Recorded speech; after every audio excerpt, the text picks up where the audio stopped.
우리 한 목소리로 고백합니다. 살리는 일이 하나님의 일입니다. 한 번 더 고백합니다. 살리는 일이 하나님의 일입니다. 오늘은 먼저 짧게 좀 성경 공부 같은 이야기를 하고 시작하려고 합니다.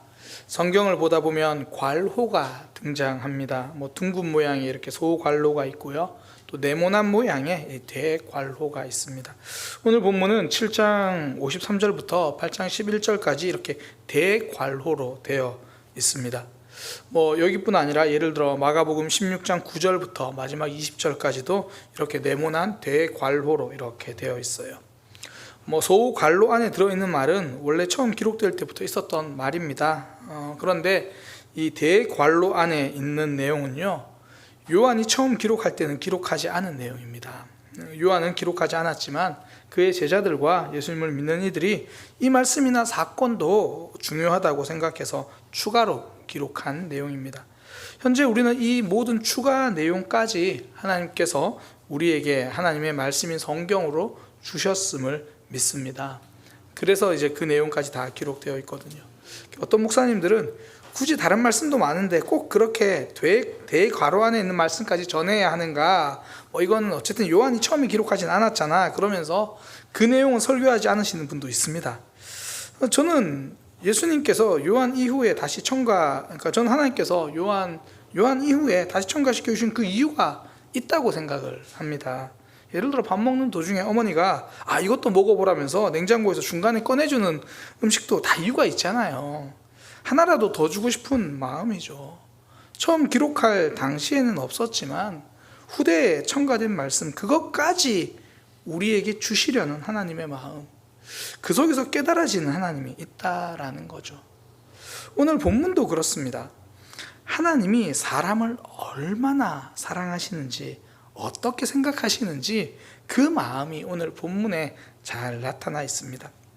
우리가 너무나 잘 아는 본문이죠. 한 여인이 가늠하다가 현장에서 붙잡힙니다. 이 당시에 관습, 율법에 따르면 이제 이 여인은 죽어야 돼요. 돌에 맞아 죽습니다. 서기관들과 바리새인들이 이제 이 여인을 예수님께로 데리고 옵니다. 원래는 죽어야 하지만 그래도 예수님께 데리고 오면 뭔가 방법이 있을 거야, 이런 아름다운 마음이 아닙니다. 이 여인을 통해서 예수 저놈을 궁지에 몰아넣어야겠다, 이런 악한 마음으로 지금 그렇게 데리고 온 거죠. 율법에는 간음하다가 잡힌 여인은 죽이라고 하거든요. 그러니까 묻는 거예요.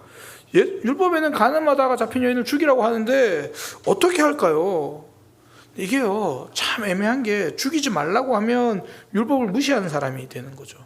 하나님의 말씀을 가르치는 예수님에게는 어쩌면 치명적인 약점이 생기는 거죠. 너 지금까지 하나님의 말씀 가르친다며, 그런데 이제 와서 그 하나님의 말씀, 구약 성경 말씀, 이게 지금 레위기도 있고 신명기도 있는 말씀이거든요. 이 말씀을 무시하는 거야? 이러는 거죠. 또 그렇다고 그래, 돌로 죽여야지, 죽이라고 말하면 이게 정치적인 문제가 됩니다. 당시 유대인들은 로마의 허락 없이는 자의적으로 사형을 집행할 수 없습니다. 물론 종교적인 이유로 자기들 안에서는 그런 일이 있었겠지만 공식적으로는 사형 집행 권한이 없습니다. 그런데 여기서 예수님이 그 여인을 돌로 치라고 말하면 예수님을 안 그래도 공격하려던 사람들은 이제 로마에다가 공격할 명분이 생기는 겁니다. 그래서 예수님에게 이 여자를 데리고 온 거거든요. 그러니까 자기들 나름대로는 머리를 써서 한 결정이에요. 아마 이 데리고 오면서 자기들끼리 이렇게 말했을 거예요. 너 정말 대단하다. 어떻게 거기서 저 여자를 예수에게 데려갈 생각을 네가 한 거야. 너 정말 똑똑하다. 그런 순발력과 판단력은 도대체 어디서 나오는 거야? 자기들끼리는 그랬을지도 모르죠. 서로 막 추켜 세워지고, 이건 진짜 이건 뭐라고 말해도 이제 예수는 큰일 났다, 자기들끼리는 그랬을 거예요. 그들 입장에서는 지혜로운 결정일 수 있습니다. 근데 그 결과 여인도 궁지에 몰리고 예수님도 괴롭히는 결정이죠. 똑똑한 결정일 수 있습니다. 살리는 결정은 아닙니다. 세상에도요, 똑똑한 결정이 많아요. 그러나 살리는 결정이 아닐 때가 더 많습니다. 참 안타까운 게 사기를 치는 결정일수록 이 똑똑할 때가 많습니다. 우리나라에서는 이 스마트폰을 살 때는 굉장히 똑똑해야 합니다. 왜냐하면 구입하는 절차가 굉장히 복잡하게 되어 있기 때문이에요. 아유, 목사님 잘 모르시나 본데 아무 가게나 들어가 보세요. 그냥 스마트폰 줘요. 다 살 수 있어요. 맞아요. 살 수는 있어요. 근데 정작 자신이 얼마를 주고 스마트폰을 사는지를 모르는 사람이 생각보다 많습니다. 그리고 자신이 지금 쓰고 있는 요금이 얼마나 비싼 요금인지를 생각보다 잘 몰라요. 그러니까 자기는 돈을 다 주고 폰을 쓰고 거기다가 비싼 요금제까지 쓰면서 난 공짜로 쓰는 거야, 이렇게 착각하기 때문이에요. 이게 정말 사기치려면 머리가 좋아야 돼요. 이걸 정말 복잡하게 꼬아놨어요. 얼마 전까지는 우리나라는 스마트폰만 따로 구입할 수 없었어요. 목사님 저 매일 스마트폰 사는데요. 아니요, 통신사와 무조건 같이, 예전까지는 그래요. 그래서 이 엄청 비싼 휴대폰을 엄청 비싼 요금제로 개통을 해요. 이제 이게 뭐 너무 당연하죠. 실제로 내가 얼마에 주고 사는지를 알면 이게 손 떨려서 잘 못 삽니다. 요즘 웬만한 스마트폰 다 100만 원 넘거든요. 그러니까 그렇게 생각하시면 돼요. 나는 100만 원짜리 가전제품을 2년마다 바꾼다, 그렇게 생각하시면 돼요. 실제로 대부분 다 100만 원 넘게 사요. 근데 그걸 너무나 교묘하게 비틀어 놓으니까 잘 몰라요. 똑똑하죠. 그런데 사람을 위한 결정은 아니죠. 우리도 그런 얘기 자주 하잖아요. 사기를 치려고 해도 똑똑해야 칠 수가 있다. 그래서 아마 지금 되게 안심하는 분들이 있을 거예요. 난 사기를 칠 일은 없겠구나. 제가 명절 기간에 카지노라고 하는 드라마를 보았습니다.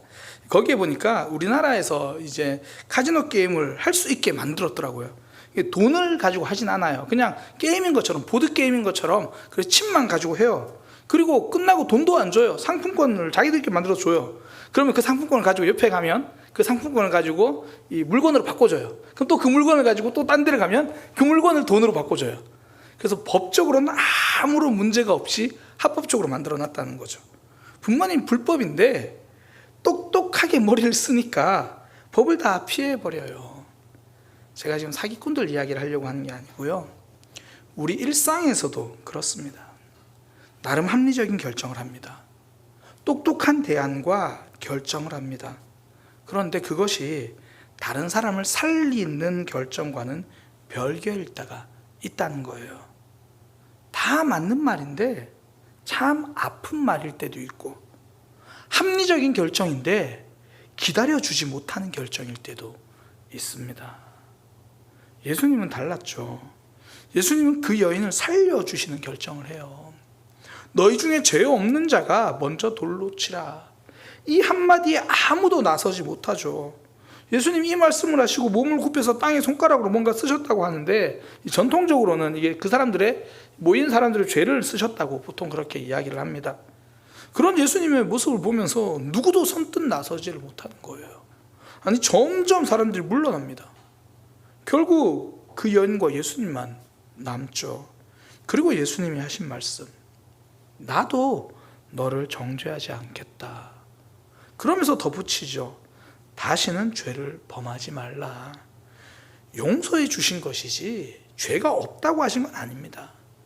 그리고 앞으로 죄를 범하지 말고 살라고 하시죠. 용서해 주신 것과 같은 마음이에요. 살리기 위해서 용서해 주셨죠. 그리고 제대로 살아가라고 죄를 범하지 말라고 하시는 거죠. 이게 예수님의 말씀이고 하나님의 마음입니다. 우리도 오늘 본문에 나타난 이 예수님의 모습, 하나님의 마음을 붙들고 살아가기를 소망합니다. 우리도 하나님이 하셨던 이 살리는 일, 그 일에 동참할 수 있는 믿음의 백성 되기를 소망합니다. 그러기 위해서 필요한 거, 살리는 일, 먼저는 나를 돌아보는 거예요. 어떻게 하면 살리는 사람이 될 수 있는가? 나를 먼저 돌아보면 살리는 사람이 될 수 있습니다. 지금 사람들은요, 전부 저 여인의 죄에 관심이 있어요. 너의 죄만 보이니까 죽을 이유가 됩니다. 너의 죄만 보이니까 죽을 죄가 된 거죠. 근데 예수님은요, 그 사람들의 죄를 이야기합니다. 너희 중에 죄 없는 자가 먼저 돌을 치라. 분명히 너를 볼 때는 사납던 그 사람들이 예수님의 말씀 듣고 자신을 돌아보니까 부끄러워지기 시작합니다. 사람들이 옳은 결정이다, 합리적인 결정이다 말할 때요, 가만히 들어보면 상대방의 선택을 계산하는 거예요. 너의 선택을 계산해 보니까 이런 문제가 있어. 너의 의견을 계산해 보니까 이런 잘못이 있어. 그러면서 너를 보니까 자꾸 내 목소리가 올라가는 거예요. 너 그러면 안 돼. 너 그거 틀렸어. 이런 문제가 있는 거야. 살리는 결정 대신 원칙에 맞는 결정을 자꾸 이야기하는 거예요. 1만 달란트 빚진 자의 비유가 딱 그렇잖아요. 왕에게 10,000달란트 용서받았습니다.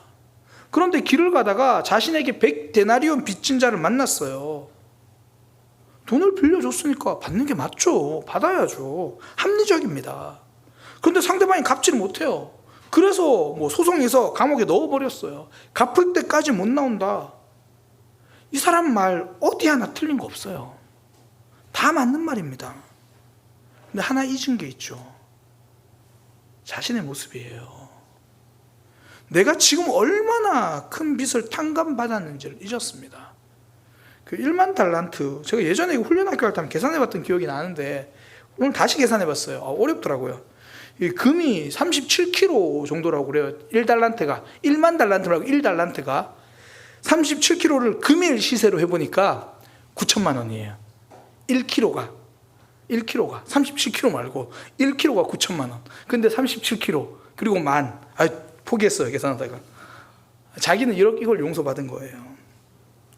근데 내 모습을 잊으니까 너에게 가혹합니다. 성도는요, 너를 계산하기보다 나를 돌아봅니다. 너의 결정에서 틀린 점을 찾기보다 내가 얼마나 부족한지를 돌아봐요. 사도 바울은 자신을 박해하고 죽이려는 유대인들을 끝까지 사랑합니다. 로마서에 보면 그들이 구원받을 수 있다면 자신이 저주를 받게 돼도 좋다고 말해요. 상대방의 죄를 계산하지 않고 오로지 그들을 살릴 마음만 가지고 있잖아요. 왜 그렇습니까? 바울은 자기 자신이 어떤 사람인지를 기억하고 있기 때문입니다. 나는 은혜로 구원받았다. 나는 죄인 중에 우두머리다. 그런 나를 돌아보니까 유대인들을 위해서 기도하는 거죠. 나를 보면 너도 기다려줄 수 있는 사람이 됩니다. 종교의 무서운 점이요, 나를 돌아보지 않고 원칙만 바라본다는 거예요. 그러니 은혜는 없고 정죄만 있습니다. 살림은 사라지고 판단만 있고 계산만 남는 거예요. 우리가 신앙생활 하다 보면 사실 기다려 주어야 하는 일들이 많이 생기죠. 모르긴 몰라도 오늘 이 자리에 나오신 분들은 다 그럴 거예요. 일단 나는 금요기도에 나왔잖아요. 다른 분들 저 집사님도 좀 이제 금요기도에 나왔으면 좋겠는데, 우리 남편은, 우리 아내는, 우리 딸은, 우리 아들은 금요기도에 나왔으면 좋겠는데 지금 다 기다려줘야 되잖아요. 아직 하나님의 뜻을 알지 못한 이들도 보이고, 믿음의 결정보다는 욕심과 세상의 가치관에 갇혀서 하는 이들도 보이잖아요. 그럼 우리는 나도 모르게 그 모습을 평가하고 판단해요. 금요일날 뭐 한대 밤에? 어차피 할 일도 없는데 교회나 나오지. 나도 모르게 판단을 해요. 그때 오늘 본문에서 예수님이 하신 말씀을 떠올려 보는 거죠. 너희 중에 죄 없는 자가 먼저 돌로 치라. 나도 똑같았는데 지금 내가 하나님의 은혜로 이렇게 살아가고 있는데 하나님, 저 그것도 잊고 있네요. 또 그렇게 잊고 판단하고 있네요. 부부싸움을 하는 이유가 전부 너의 잘못만 보여서 그렇잖아요. 그러니 살리는 말보다 아픈 말이 나오죠. 말씀이 역사하는 가정이 건강해지고 말씀이 역사하는 공동체가 건강한 공동체가 된 이유는요, 말씀으로 자꾸 내 모습이 보이기 때문입니다. 참 신기하죠. 말씀과 멀어지면 너가 보이고요, 말씀과 가까워지면 자꾸 나 자신이 보여요. 그때부터 너를 용납하죠. 내가 보여지게 되면 너를 기다려주게 됩니다. 나도 모르게 조금씩 살리는 사람이 되어가는 거죠. 그러니 우리의 기도 제목, 하나님, 너를 보는 눈은 한없이 어두워지게 하시고 말씀으로 나를 보는 눈이 밝아지게 하소서. 나를 돌아보아 살리는 사람이 되게 하여 주옵소서. 살리는 일, 나를 돌아볼 때 시작됩니다. 두 번째 살리는 일은요, 기회를 주는 일입니다. 예수님은 가늠하다 현장에서 붙들린 여인에게 새로운 삶을 주시죠. 단순히 한 번 살려주신 게 아니에요. 다시는 죄를 범하지 말라, 사는 길도 주셨죠. 제대로 살아보라고 기회를 주십니다. 진짜 용서는요, 없었던 일로 만드는 게 아니라 다시 기회를 주는 거예요. 사실 제가 이제 여러 번 말씀드려서 다들 아실 건데, 제가 첫 사역지인 울산 성일교회에서 파트타임으로 사역하고 있을 때 담임 목사님과 이제 부목사님이 함께 출타하실 일이 있었습니다. 제가 그때 사역 1년 차고 파트타임 때인데, 그때 처음으로 이제 두 분 다 교회를 비우시니까 이 새벽기도 설교를 저한테 맡기셨어요. 결론적으로 말하면 처음 맡은 새벽기도인데 못 일어났어요. 그러니까 처음 맡은 새벽기도라서 여러 번 이야기했는데 처음처럼 웃어줘서 고마워요. 처음 새벽기도 설교를 맡았으니까 또 저는 이게 막 잘하고 싶고 막 잘난 척하고 싶어 하잖아요. 그래서 정말 열심히 준비했어요. 늦게까지 정말 열심히 준비하고, 너무 공감하지 마세요. 정말 열심히 늦게까지 막 준비하고, 그리고 이제 또 긴장하니까 내일 잘해야 되는데 어떻게 하지, 정말 잘해야 되는 긴장하다가 늦게 잠들었어요. 그리고는 눈 떴는데 그거 알죠? 개운한 기분. 뭔가 이렇게 개운하면 안 되는데 개운하고 막 뭔가 이렇게 주위가 밝고 늦게 일어났어요. 아유, 어떡하지. 그런데 하필 2박 3일 동안 가신다고 한 목사님이 교회 급한 일이 있어서 하루 만에 돌아오신 거예요. 담임 목사님이. 그 당시 이제 교회가 이 재건축 문제가 좀 있어가지고 이 서류 때문에 급하게 오신 거예요. 오셨으니까 이제 제가 이렇게 두 손을 가만히 모아서 고개를 숙이고, 목사님 제가 오늘 사실 새벽 기도 못 일어났습니다. 이미 알고 계시더라고요. 또 집사님 중에서 누가 이렇게 전화를 하셨어요. 그래 들었어. 죄송합니다. 그랬더니 딱 한마디가, 젊은 사람이 그럴 수 있지. 그러면 내가 내일도 난 그냥 쉴 테니까 그 준비한 설교 있지, 그거 내일 그거 다시 해. 그러시더라고요. 잘못한 거 괜찮다고 말하는 걸 넘어서서 다시 할 수 있는 기회를 주시더라고요. 제가 처음 그때 깨달았어요. 살리는 건 다시 기회를 주는 거구나. 우리는 아브라함이 이삭을 번제로 드리던 사건을 잘 알아요. 얼마나 대단한 믿음의 결단입니까? 그런데 아브라함이 처음부터 그랬던 건 아니에요. 기근이 오면 애굽으로 가버렸고요. 거기서 자기 아내 사라를 누이라고 속이고, 그것도 한 번만 그런 게 아니에요. 두 번이나 그래요. 나중에 한 번 더 그러잖아요. 그것뿐입니까? 이삭이 태어나기 전까지 계속 하나님과 다른 생각을 해요. 그냥 집에서 충성하는 이 사람 상속자로 삼을게요. 그냥 하갈에서 태어난 이스마엘이나 건강하게 해주세요. 이 정도로 믿음 없으면 하나님이 그냥 아브라함 말고 너브라함 새로 세워서 새로 만드실만 해요. 그런데 하나님은 포기하지 않으시고 또 기회를 주시고 또 기회를 주시고, 결국 그가 믿음의 결정을 할 때까지 기회를 주십니다. 우리가 이 자리에서 앉아서 예배 드릴 수 있는 것, 수많은 사람들이 우리를 기다려주고 기회를 주었기 때문이죠. 저도 그래요. 제가 거기까지 정말 여러 목사님들의 기다림과 성도님들의 기다림이 있었다는 거, 제가 요즘 더 깨달아지는 것 같아요. 제가 지난번에 설교 때도 말씀드렸는데, 부산교회 있을 때 정말 힘들어서 안 되겠다 그런 마음 드니까 김영성 목사님이 영화나 보고 와. 그것도 못 견디냐, 그것도 못하냐, 그런 게 아니라 영화나 보고 와. 다른 것도 마찬가지예요. 저는 부교육자로 있었던 교회들이, 섬겼던 교회들이요, 모두 어떻게 된지 이 부사역자들에게 설교 기회를 많이 주는 교회였어요. 첫 사역지에서부터 일단 한 달에 한 번은 꼭 오후 예배 작년 설교를 할 수 있었어요. 파트타임 전도사 때부터 그렇게 할 수 있었고요. 부산 침례교회에서도 그랬어요. 실제로 부산 침례교회에서는 제가 주일 11시 예배 설교도 했었습니다. 우리 교회에서는 전도사님이 자주 하시니까 너무 익숙하게 생각하시는데 이거 엄청난 일이에요. 물론 저만 그런 게 아니라 김현수 목사님에게도 동일하게 그런 기회를 주세요. 계속 그런 기회를 받으면서 성장하는 거죠. 그런 기회가 있어야 성숙하면서 살아나는 거예요. 1980년대 캐나다의 한 심리학자가 이 캐나다 그 아이스하키 팀 명단을 보다가 굉장한 공통점을 발견합니다. 그 잘하는 상위 이제 연봉 높은 상위 선수 30명을 봤는데 생일이 전부 다 1월과 2월 생일인 거예요. 왜 그렇지?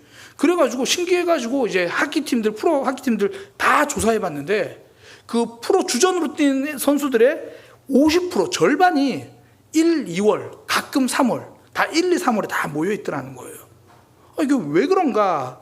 그리고 처음에는 이게 겨울에 태어나서 아이스하키니까 추위에 잘 적응하나 그 생각을 했는데 나중에 조사해보니까 이 캐나다도 이 아이스하키 팀을 뽑을 때 우리나라처럼 1월 1일 기준으로 나이를 센 거예요. 그러니까 딱 1월 1일 기준으로 이 아이스하키 팀 처음 이제 8세 경기를 하는데 8살은요 1월생과 12월생 등치가 달라요. 그러니까 1월, 2월생이 계속 주전으로 나가는 거예요. 그들이 계속 기회를 얻으니까 나중에 나이가 좀 들고 서로 등치가 비슷해져도 계속 기회를 받았던 그들의 실력만 자라는 거예요. 기회가 주어져야 실력도 살아납니다. 기회가 주어져야 마음도 살아납니다. 그래서 하나님이 제가 설교 준비하는데 그런 말씀하시더라고요. 하나님이 정말 좋아하는 옛날 영화가 있다. 미워도 다시 한번. 더 정확하게 말하면 사랑하니까 다시 한번. 그때부터 절망의 마음도 회복되죠. 무너진 이들의 마음도 회복되죠. 십자가는요, 어쩌면 죽었던 우리를 다시 살려서 이제 한번 제대로 살아보지 않겠냐고 우리에게 새 생명의 기회를 주신 겁니다. 하나님이 우리를 그렇게 다시 기회를 주셔 살려주셨던 것처럼 우리의 삶도 동일하죠. 내 마음 힘들게 한 사람이 있어요. 나를 어렵게 한 일들도 있죠. 그들에게 다시 한번 마음속에서 우리가 기회를 줄 수 있는 것, 다시 한번 그들을 품어줄 수 있는 것, 한 번 더 사랑할 수 있는 것, 이것이 살리는 일입니다. 우리가 지난 삶을 돌아보면 이제 저 사람이랑은 내가 다시는 상종하지 않겠다, 그런 마음 들 때가 있잖아요. 제가 교제하는 한 목사님이 그런 이야기를 하시더라고요. 이 요나서 말씀을 이제 함께 묵상하고 있는데 그분이 본인의 부끄러운 이제 이야기를 하면서 본인은 부교육자들 중에서 특히 이제 나중에 뒷모습이 그렇게 좀 깔끔하지 않은 사람들을 이상하게 다시는 연락을 안 하게 되더래요. 그런데 본인이 교제하던 다른 목사님을 만났는데 그분은 그 교회 한 번이라도 거쳐갔던 사역자들을 계속 연락하고 돌보고 챙겨주는 모습을 보면서 참 부끄러웠다, 그런 이야기를 이영구 목사님이 하시더라고요. 사랑은 다시 한번 손 내미는 거예요.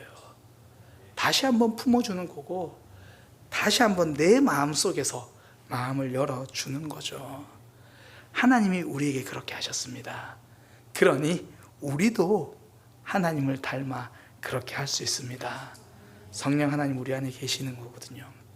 예수님은 그 여인을 살려주셨고 살 길을 알려주셨습니다. 다시 한번 제대로 살아보아라. 한 번 더 기회를 주는 것, 이것이 살리는 일입니다. 말씀을 정리하겠습니다. 하나님의 마음은 살림입니다. 살리는 일이 하나님의 일이에요. 그 살리는 일은 나를 돌아보면서 시작합니다. 그리고 다시 한번 기회를 주는 것, 그것이 살림입니다. 우리 모두 살리는 하나님의 일에 동참하는 저와 여러분이 되기를 소망합니다. 기도하겠습니다. 하나님께서 죄인을 살리기 위해서 예수님을 이 땅에 보내주셨고 여전히 완악한 우리에게 또 찾아오시고 또 찾아오시고 또 찾아오셔서 기어이 살려내신 것처럼 우리도 살리는 사람 되게 하여 주옵소서. 그러기 위해서 나 자신을 돌아볼 수 있는 마음을 허락하여 주옵소서. 내 마음속에서 닫아버렸던, 끊어버렸던, 놓아버렸던 이제 그 마음 다시 한번 열고 다시 한번 손 내밀고 다시 한번 품을 수 있는, 한 번 더 기회를 주는 그런 믿음의 삶이 되게 하여 주옵소서. 예수님의 이름으로 기도드립니다.